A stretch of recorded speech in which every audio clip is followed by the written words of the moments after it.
નમસ્કાર ગુજરાતવાસીઓ, ફરી એક વખત આપ સર્વે મિત્રોનું હાર્દિક સ્વાગત છે આજના તાજા અને નવા હવામાન સમાચારના વિડીયોની અંદર। મિત્રો, આજે થઈ છે 13 માર્ચ અને વાર થયો છે શુક્રવાર। અંબાલાલ પટેલે કહ્યું એટલે પાકું, ખેડૂત મિત્રો થઈ જજો તૈયાર। અઠવાડિયા પછી ગુજરાતમાં માવઠું મચાવશે તબાહી। જી હા દર્શક મિત્રો, તમે જોઈ શકો છો અત્યારે અરબ સાગર અને બંગાળની ખાડીના ઊંડાણવાળા વિસ્તારોની અંદર નવી વરસાદી સિસ્ટમો સક્રિય બનતી જોવા મળી છે। તો બીજી તરફ ઉત્તર ભારતના વિસ્તારોની અંદર અત્યારે સૌથી મોટું વેસ્ટર્ન ડિસ્ટર્બન્સ પશ્ચિમી વિક્ષેપ સક્રિય થતા ગુજરાતમાં ભર ઉનાળે ચોમાસા જેવો માહોલ જોવા મળવાનો છે। ગુજરાતના કચ્છના વિસ્તારની સાથે સાથે સૌરાષ્ટ્ર, દક્ષિણ ગુજરાત, ઉત્તર ગુજરાતના વિસ્તારોની અંદર ફરી એકવાર ખેડૂતો માટે ચિંતાજનક સમાચાર સામે આવ્યા છે। હવામાન નિષ્ણાત અંબાલાલ પટેલના જણાવ્યા અનુસાર 18 થી લઈને 25 માર્ચના સમયગાળા દરમિયાન ગુજરાતમાં કમોસમી વરસાદ માવઠું જોવા મળશે। વેસ્ટર્ન ડિસ્ટર્બન્સના કારણે માવઠું ગુજરાતમાં ભૂક્કા કાઢશે। આ સાથે મિત્રો ઉત્તર ગુજરાત, કચ્છ, પૂર્વ ગુજરાતના ભાગોની અંદર જે રાજસ્થાનના વિસ્તારોની અંદર જે વરસાદી સિસ્ટમ બની છે એમના કારણે તોફાની પવનો ફૂંકાશે। વીજળીના ચમકારાની સાથે મેઘરાજા ફરી એકવાર ગુજરાતમાં અસર પહોંચાડશે। ખેડૂતોના પાકને પણ ભારે નુકસાન થાય તેવા સમાચાર સામે આવી રહ્યા છે। સાથે ખેડૂતોના પાકમાં જેમાં જીરું અને આંબાના પાકને ભારે નુકસાન થાય તેવી ચિંતાજનક આગાહી ગુજરાતના જાણીતા હવામાન નિષ્ણાત અંબાલાલ પટેલે વ્યક્ત કરી છે। આ મિત્રો તમે જોઈ શકો છો અત્યારે ઉત્તર ભારતના વિસ્તારની સાથે સાથે રાજસ્થાનનો વિસ્તાર છે, પાકિસ્તાનના વિસ્તારોમાં પણ સાયક્લોનિક સર્ક્યુલેશન બનતું જોવા મળ્યું છે। અને મિત્રો જેમ જેમ સમયગાળો પસાર થતો જશે તેમ તેમ સમગ્ર ભારત દેશ ઉપર એક નહીં, બે નહીં, ત્રણ નહીં, એક સાથે ચાર વરસાદી સિસ્ટમો સક્રિય થશે, જેના કારણે આગામી 7 દિવસ સુધી ભારે વરસાદની આગાહી પણ હવામાન વિભાગે વ્યક્ત કરી છે। મિત્રો તમે જોઈ શકો છો કે અત્યારે અરબ સાગરના ઊંડાણવાળા વિસ્તારની અંદર, બંગાળની ખાડીના દરિયાની અંદર અને હિન્દ મહાસાગરના આ મધ્યના ભાગોની અંદર જે વરસાદી સિસ્ટમો બનતી જોવા મળી છે, એટલે કે એક અરબ સાગરની અંદર, એક બંગાળની ખાડીની અંદર અને ત્રીજી વરસાદી સિસ્ટમ કે જે હિન્દ મહાસાગરના દરિયાની અંદર સક્રિય બની છે।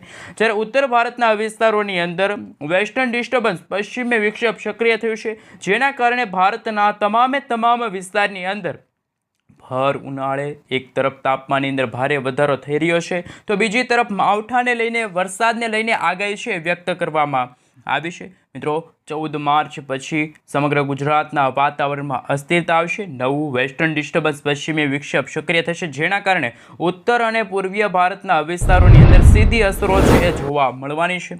અને મિત્રો જ્યારે ગુજરાતના જાણીતા હવામાન નિષ્ણાત અશોકભાઈ પટેલની પણ એક આગાહી સામે આવી છે। આગ ઝરતી ગરમી વચ્ચે પરેશભાઈ ગોસ્વામીએ પણ પોતાની આગાહી વ્યક્ત કરી છે, એવી જ રીતે અશોકભાઈ પટેલે પણ પોતાની આગાહી વ્યક્ત કરી છે। મિત્રો આજથી તાપમાનની અંદર ધીમે ધીમે ઘટાડો થશે અને આવનારા 17 માર્ચના સમયગાળા દરમિયાન ટોટલ 2 થી લઈને મિત્રો 3 ડિગ્રી સેલ્સિયસ સુધીનું તાપમાન છે એ પણ ઘટી શકે છે। અને આ સમયગાળા દરમિયાન મહત્તમ તાપમાન છે એ ગુજરાતનું 37 થી લઈને 39 ડિગ્રી સેલ્સિયસ સુધી જોવા મળશે। સૌરાષ્ટ્ર છે, ગુજરાતના કચ્છના ઘણા બધા ભાગોની અંદર આગાહી વ્યક્ત કરવામાં આવી છે। 17 માર્ચ સુધીની આગાહી સામે આવી છે। પવનની દિશા મિત્રો આપણે જણાવી દઈએ, જે રીતે અશોકભાઈ પટેલે પોતાની આગાહી વ્યક્ત કરી છે, જેમાં મિત્રો પવન છે એ મિત્રો પશ્ચિમથી લઈને ઉત્તર અથવા તો પશ્ચિમ દિશામાંથી ફૂંકાતો તોફાની પવનો જોવા મળે છે। અને પવનની જે ઝડપ છે, પવનની જે ગતિ છે, એમના વિશે જો વાત કરવામાં આવે તો લગભગ 10 થી લઈને 20 અથવા તો 25 કિલોમીટર પ્રતિ કલાકની ઝડપે છે મિત્રો પવનો ફૂંકાશે અને ઝોકા આવવાની પણ શક્યતા છે। જ્યારે આકાશની સ્થિતિ કેવી જોવા મળશે તો કે મિત્રો આકાશ સમગ્ર ગુજરાતનું સ્વચ્છ જોવા મળશે, પરંતુ તારીખ 15 અને 17 માર્ચના સમયગાળા દરમિયાન કદાચ ગુજરાતમાં વાદળિયું વાતાવરણ જોવા મળી શકે છે, કદાચ માવઠાની પણ આગાહી સામે આવી શકે છે તેવું અત્યારે આગાહી પરથી છે મિત્રો જાણકારી મળી રહી છે। પરંતુ કાળઝાળ ગરમીને લઈને તાપમાનમાં ભારે વધારો જોવા મળશે। અને મિત્રો આપણે જણાવી દઈએ તો જેમ અત્યારે સમયગાળો પસાર થતો જશે, એટલે કે બપોરના સમયગાળા દરમિયાન આજે ગુજરાતમાં તાપમાનની અંદર 2 થી 3 ડિગ્રી સેલ્સિયસ સુધીનો પણ વધારો જોવા મળી શકે છે। જ્યારે મિત્રો અત્યારે તમે જોઈ શકો છો અરબ સાગરના ઊંડાણવાળા વિસ્તારની અંદર પણ નવી વરસાદી સિસ્ટમો સક્રિય બની છે। જ્યારે હવામાન નિષ્ણાત અંબાલાલ પટેલે જે પોતાની આગાહીમાં જે જણાવ્યું છે એમના વિશે જો મિત્રો આપણે વાત કરીએ તો સૌથી પહેલાં ગુજરાતના જાણીતા હવામાન નિષ્ણાત અંબાલાલ પટેલના જણાવ્યા અનુસાર 14 માર્ચથી લઈને 18 માર્ચનો જે સમયગાળો છે એ સમયગાળા દરમિયાન વેસ્ટર્ન ડિસ્ટર્બન્સ સક્રિય થવાની સંભાવના છે। આ પશ્ચિમી વિક્ષેપના કારણે ગુજરાતના કેટલાક વિસ્તારોમાં વાદળિયું વાતાવરણ, છૂટાછવાયેલા વરસાદની શક્યતા, ખાસ કે ઉત્તર ગુજરાતના બનાસકાંઠા, સાબરકાંઠા, અરવલ્લી, મહીસાગર, દાહોદ લાગુના વિસ્તારની અંદર વેસ્ટર્ન ડિસ્ટર્બન્સની અસરના કારણે છૂટાછવાયેલા કમોસમી વરસાદ જોવા મળી શકે છે અને તેવી આગાહી અંબાલાલ પટેલે વ્યક્ત કરી છે। આ ઉપરાંત મિત્રો 18થી લઈને જે 25 માર્ચનો જે સમયગાળો છે એટલે કે મિત્રો જે આ માર્ચ મહિનાના અંતિમ અઠવાડિયાની અંદર પણ જો વાત કરીએ તો ઈરાન ઇરાક તરફથી એક વરસાદી સિસ્ટમ આગળ આવશે। સાથે મિત્રો તમે જોઈ શકો છો ઓમાનમાંથી તોફાની પવનો ફૂંકાઈ શકે છે અને વરસાદી સિસ્ટમની અસરો આપણા ગુજરાતના વિસ્તારની અંદર ભારતના પશ્ચિમ અને ઉત્તરના ભાગોમાં સૌથી વધારે જોવા મળશે। આપણે ક્લાઉડ વિશે વાત કરીએ તો તમે જોઈ શકો છો 19 માર્ચનો જે સમયગાળો છે 18 માર્ચની રાત્રિથી જ આ અફઘાનિસ્તાન છે પાકિસ્તાનના વિસ્તારમાંથી તોફાની પવનો અને વેસ્ટર્ન ડિસ્ટર્બન્સની અસરો જે ભારતના ઉત્તર ભારતના ભાગોથી લઈને પૂર્વ ભારતના જે વિસ્તારો છે ત્યાં અસર દર્શાવશે અને આ સિસ્ટમનો પ્રભાવ ધીમે ધીમે આગળ વધતા સમગ્ર ભારતના વાતાવરણમાં અસ્થિરતા જોવા મળશે અને મિત્રો જેના કારણે કેટલાક વિસ્તારમાં ચોમાસાની સ્થિતિ જેવો માહોલ પણ સર્જાઈ શકે છે તેવી આગાહી છે એ મિત્રો કરવામાં આવી છે। મિત્રો બદલાતા હવામાનને લઈને અને એક સાથે જે ચાર વરસાદી સિસ્ટમ સક્રિય થઈ છે, એક વેસ્ટર્ન ડિસ્ટર્બન્સ છે, 2 સાયક્લોનિક સર્ક્યુલેશન છે અને એક મિની વાવાઝોડું પણ બનતું હોય તેવા દ્રશ્યો સામે આવ્યા। મિત્રો તમે જોઈ શકો છો કે જે હિન્દ મહાસાગરના જે ઊંડાણવાળા વિસ્તારની અંદર જે મિની વાવાઝોડું ગુજરાત તરફ નહીં આવે પરંતુ એમની અસરો હિન્દ મહાસાગરના દરિયાની અંદર જોવા મળશે।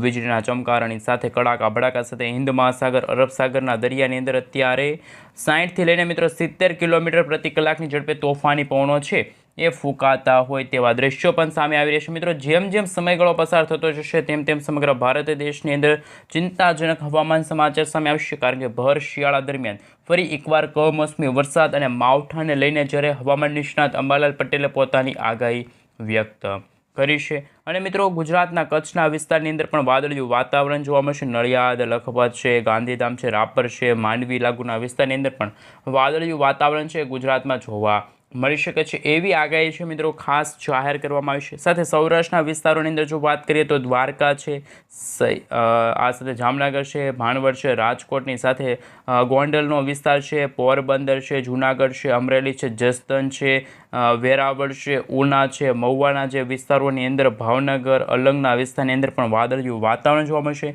ખંભાત છે, આમોદ છે, ભરૂચ છે, રાજપીપળા છે, વડોદરા છે। મિત્રો દક્ષિણ ગુજરાતના વિસ્તારોની અંદર પણ આપણે જો વાત કરીએ તો અત્યારે ડબલ ઋતુનો અહેસાસ ગુજરાતવાસીઓને થશે। ખાસ કરીને વલસાડના વિસ્તારો, સુરતના જે દરિયાકાંઠાના વિસ્તારોમાં પણ કમોસમી વરસાદ અને માવઠાને લઈને તો બપોરના સમયગાળા દરમિયાન તાપમાનની અંદર પણ ભારે વધારો થઈ શકે છે તેવી આગાહી સામે આવી। મિત્રો તમે જોઈ શકો છો 19 તારીખના રોજ કચ્છના ઘણા બધા વિસ્તારમાં વરસાદી ઝાપટા જોવા મળી શકે છે અને તાપમાનની અંદર વધારો પણ જોવા મળી શકે છે। તાપમાનની અંદર ફરી એકવાર વધારો થતો જોવા મળવાનો છે। ઉત્તર ગુજરાતના વિસ્તારની અંદર પણ મિત્રો અસ્થિરતાવાળું વાતાવરણ જોવા મળશે અને મિત્રો જે નવા જૂની થઈ રહી છે હવામાનને લઈને ખાસ ચિંતાજનક હવામાન સમાચાર પણ સામે આવી રહ્યા છે। અત્યારે અરબી સમુદ્રના દરિયાની અંદર નવી સિસ્ટમોનું દબાણ પણ વધતું જોવા મળ્યું। બંગાળની ખાડીવાળી વરસાદી સિસ્ટમ આવનારા દિવસોની અંદર ભારતના દરિયાકાંઠાના ભાગોને અસર કરશે।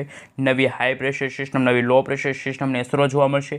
સેટેલાઇટ પિક્ચરના માધ્યમથી આપણે જાણીએ તો તમે જોઈ શકો છો ઉત્તર ભારતના વિસ્તારોની અંદર, રાજસ્થાનના વિસ્તારોની અંદર, પાકિસ્તાનના જે સરહદી વિસ્તારોની અંદર વરસાદી સિસ્ટમની અસરો જોવા મળશે અને બંગાળની ખાડીના અત્યારે આ ઊંડાણવાળા વિસ્તારમાં કોઈ વરસાદી સિસ્ટમ સક્રિય નથી પરંતુ આવનારા દિવસોની અંદર અહીંયા નાનકડું એવું લો પ્રેશર સિસ્ટમ છે સક્રિય થશે। અપર એર સાયક્લોનિક સિસ્ટમનું તીવ્ર દબાણ પણ વધી શકે છે। બંગાળની ખાડીના દરિયાની અંદર ફરી એકવાર મિત્રો આવનારા દિવસોની અંદર નવી વરસાદી સિસ્ટમનું આગમન પણ થતું જોવા મળવાનું છે પરંતુ અત્યારે તમે જોઈ શકો છો અરબ સાગરના દરિયાની અંદર કંઈક વરસાદી સિસ્ટમને લઈને નવી અને ચિંતાજનક આગાહી સામે આવી। પૂર્વીય ભારતના વિસ્તારોની અંદર તમે જોઈ શકો છો આસામના વિસ્તારની અંદર પણ તમે જોઈ શકો છો ધાનવડ લાગુના વિસ્તારની અંદર પણ વાદળિયું વાતાવરણ જોવા મળ્યું। ત્યારે ગુજરાતના વાતાવરણની અંદર અત્યારે છેલ્લા 2 દિવસથી તાપમાનમાં ધીમે ધીમે ઘટાડો નોંધાણો છે। ગુજરાતની અંદર આવનારા દિવસોની અંદર તોફાની વરસાદી સિસ્ટમની અસરો પણ વધી શકે છે તેવી ચિંતાજનક આગાહી સામે આવી છે અને કચ્છનો વિસ્તાર છે, ઉત્તર ગુજરાતનો વિસ્તાર છે, મધ્ય પૂર્વ ગુજરાતના વિસ્તારની સાથે સૌરાષ્ટ્રના દરિયાકાંઠાના વિસ્તારોની અંદર પણ કમોસમી વરસાદને લઈને મિત્રો માવઠાને લઈને અત્યારે આગાહીઓ છે જાહેર કરવામાં આવી છે. ગુજરાતની અંદર ગુજરાતના જાણીતા હવામાન નિષ્ણાત અંબાલાલ પટેલ અને પરેશભાઈ ગોસ્વામીની અત્યારે ચિંતાજનક આગાહી સામે આવી. આમ ગુજરાતમાં ડબલ ઋતુનો અહેસાસ ગુજરાતવાસીઓને થઈ રહ્યો છે.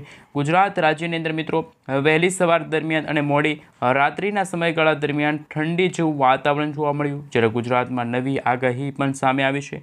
આ બધાની વચ્ચે જેમ જેમ ગુજરાતના વાતાવરણની અંદર ફેરફાર થતા જશે તેમ તેમ મિત્રો તારીખ નોંધી લેજો ખાસ કે 14થી લઈને 16 અથવા તો 18 માર્ચના સમયગાળા દરમિયાન વેસ્ટર્ન ડિસ્ટર્બન્સની અસરો વચ્ચે પશ્ચિમી વિક્ષેપના કારણે વાતાવરણમાં મોટા ફેરફારો આવશે.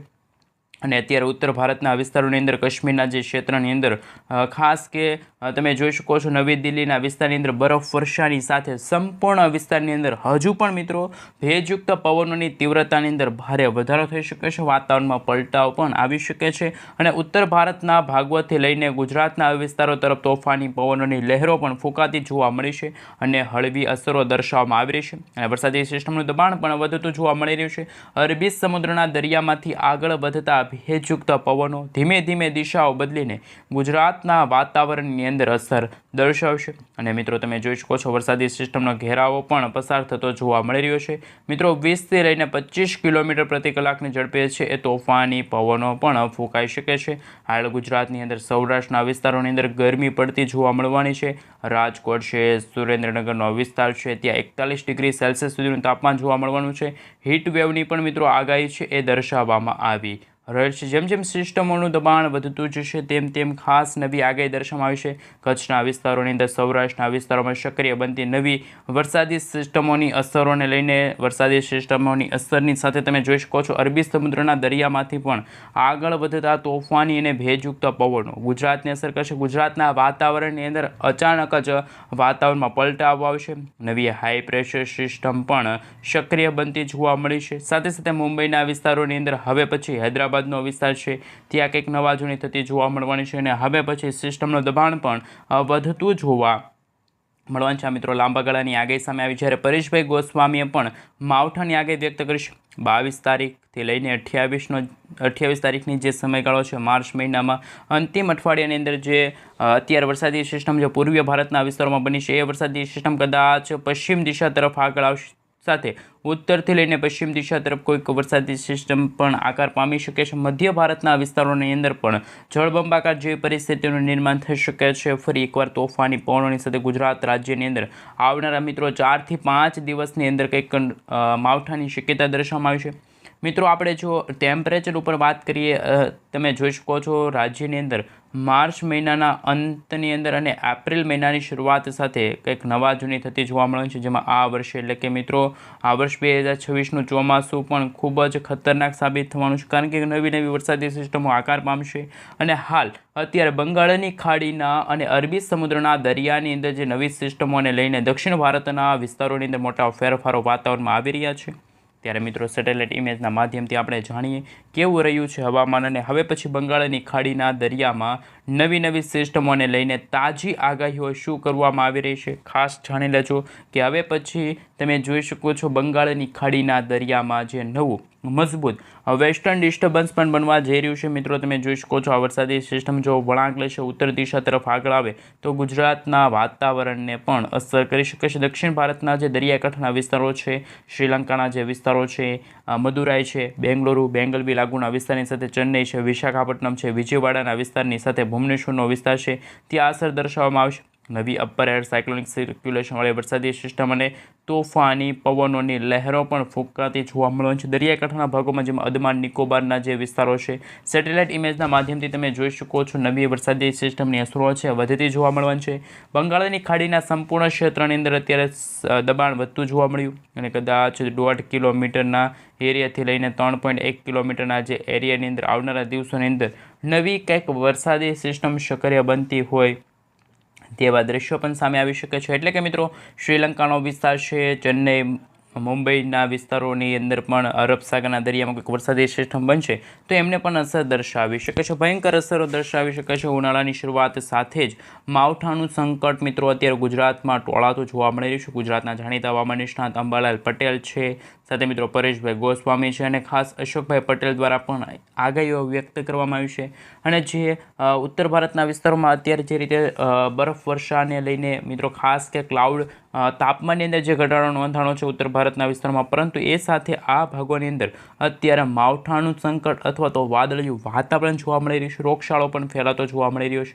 હવે મિત્રો એક તરફ વરસાદી સિસ્ટમ ઉત્તર ભારતના વિસ્તારોની અંદર બનતી જોવા મળી તો બીજી તરફ બંગાળની ખાડી અને અરબ સાગરના દરિયામાં પણ નવી વરસાદી સિસ્ટમ આકાર પામી રહી છે. એટલે કે ભારતના ઉત્તર ભારત અને દક્ષિણ ભારતના વિસ્તારોમાં વરસાદી સિસ્ટમ બનતા સમગ્ર ભારતના જેમાં મિત્રો અંદાજે 90થી લઈને 95% સુધીના જે ભારતના વિસ્તારો છે ત્યાં ફરી એકવાર વાદળિયું વાતાવરણ, કમોસમી વરસાદ અને ઉનાળાની શરૂઆત સાથે ગુજરાતની અંદર પણ કમોસમી વરસાદ એટલે માવઠાની આગાહી. અને તાપમાનની અંદર મિત્રો ગુજરાતમાં 35થી 38 ડિગ્રી સેલ્સિયસ સુધીનું સરેરાશ તાપમાન જોવા મળશે, જેના કારણે લોકો અત્યારે ગરમીથી લઈને ભયંકર ઉકળાટની સાથે ત્રાહીમામ પોકારી રહ્યા છે. અને ગુજરાતની અંદર મિત્રો જે 14 તારીખ પછી આવનારા જે વાતાવરણીય અસ્થિરતા છે, વાતાવરણના પલટાઓ છે, જેમના કારણે 19 તારીખ છે, 20 તારીખ અને 21 તારીખનો જે સમયગાળો છે, આ સમયગાળા દરમિયાન ખાસ ગુજરાતવાસીઓ અને ખેડૂતો માટે ચિંતાજનક સમાચાર, કારણ કે ઉત્તર ગુજરાતના વિસ્તારની અંદર રાજસ્થાનના વિસ્તારો તરફથી આવતી જે વરસાદી સિસ્ટમોની લહેરો છે, જેના કારણે માવઠાને લઈને આગાહી સામે આવી છે. માર્ચના અંતિમમાં ગરમી પણ ભૂકા બોલાવી શકે છે. એપ્રિલમાં મિત્રો ગુજરાતમાં કરા સાથે વરસાદ પડવાની પણ આગાહી હવામાન નિષ્ણાત અંબાલાલ પટેલે વ્યક્ત કરી છે. આમ મિત્રો એક તરફ હીટ વેવની આગાહી સામે આવી છે તો બીજી તરફ વરસાદને લઈને ચિંતાજનક હવામાન સમાચાર સામે આવ્યા. હીટ વેવનું ડબલ સંકટ પણ સમગ્ર ભારત દેશની અંદર અને ગુજરાત રાજ્યની અંદર ટોળાતું જોવા મળી રહ્યું છે. નવા વરસાદી સિસ્ટમને લઈને નવી આગાહીઓ સામે આવી રહી છે. અને ગુજરાતની અંદર મિત્રો ઉનાળાની શરૂઆત થતી પણ જોવા મળી છે, કારણ કે તાપમાનની અંદર ભારે વધારો થયો. પરંતુ મિત્રો આ તમે વરસાદી સિસ્ટમનો જે ઘેરાવો જોઈ શકો છો, આ વરસાદી સિસ્ટમનો ઘેરાવો છે ગુજરાતના ખાસ કે પાલનપુર છે, મહેસાણા છે, ઉદયપુરના વિસ્તારની સાથે તમે જોઈ શકો છો મહેસાણા, હિંમતનગર છે, અમદાવાદ છે, લુણાવાડા છે, વિરમગામના વિસ્તારની સાથે કચ્છના પર રાપરના વિસ્તારની અંદર છે એ આ વરસાદી સિસ્ટમની અસરો છે એ પણ વધતી જોવા મળી છે. આ મિત્રો બદલાતા હવામાનને લઈને જ્યારે નવી આગાહીઓ વ્યક્ત કરવામાં આવતી હોય છે ત્યારે પરેશભાઈ ગોસ્વામી તરફથી પણ અત્યારે ચિંતાજનક અને ખાસ કે એક અત્યારે નવી આગાહી છે સામે આવી રહી છે. અને ખેડૂતો માટે અત્યારે ખેડૂતોના પાકને પણ ભારે નુકસાન થાય તેવા અત્યારના હવામાન સમાચાર મિત્રો સામે આવી રહ્યા છે. અને વાતાવરણમાં અસ્થિરતા પણ અત્યારે જોવા મળે છે, જેના કારણે ઉત્તર ગુજરાતના ભાગોમાં અત્યારે યલો એલર્ટની જે વોર્નિંગ છે એ પણ જાહેર કરી દેવામાં આવી છે.